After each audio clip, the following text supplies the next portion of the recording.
Open access matters because we live in a world in which information that's necessary for students and faculty, for researchers, is exploding. We have so much out there, which has, of course, an important cost dimension, not simply in terms of purchasing this research volume or this research output, but also providing infrastructures to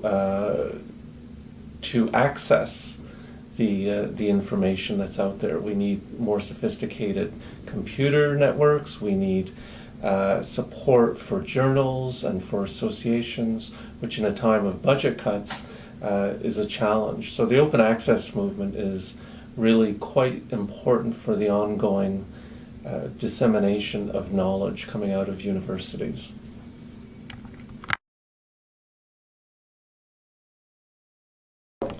The Southern Journal of Canadian Studies is a small independent journal that is run by the Southern Association of Canadian Studies, a small regional Canadian studies group in the southern United States. Canadian studies in the United States is a flourishing academic discipline, but support for it is difficult. There's not a lot of government support, not a lot of university support.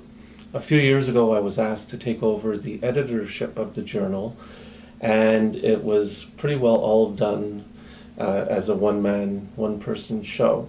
And we didn't have any funds, and we put everything out by PDFs on our website. It was peer-reviewed, highly credible, but it didn't have the very good appearance of a good academic journal. I approached our university here at Carleton, and in particular Associate Librarian Pat Moore, who agreed to help us move into the open access world. We used the OGS system to not only put up our latest volume of the journal, but we also put up all past journals. The impact has been instantaneous. Access to this journal has increased significantly. We have, it's easier for people to find it, to access it.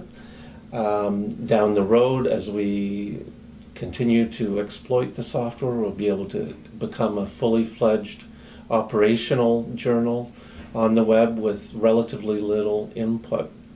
So the benefit of this is not only on the technical side and on the financial side, but it's also valuable for a small association like the Southern Association of Canadian Studies. It doesn't have a lot of funds, but there is good scholarship, and there are a lot of Canadian studies scholars all over the world who are looking for outlets to publish. Because we've established this system, we're going to be able to not only support scholars, but also help them in their careers. Because Canadian studies is not seen as a priority in many institutions outside of Canada, scholars need to have viable publishing outlets that are accessible by administrators, by their students, and so forth. And so by moving to open access, we've been able to support scholars in a field that is precarious. Well, it's always hard to change how a community thinks, and I think that's the big challenge facing the open access movement. As scholars, we've all grown up with fairly established norms and mores, and open access is quite revolutionary, and it challenges not only how we look at things, but it also challenges more material aspects of our lives, the academic reward system. But given the pressures that universities and scholars face, it's important that the open access movement really embark on continuing to educate scholars, and especially young scholars, on the importance of open access.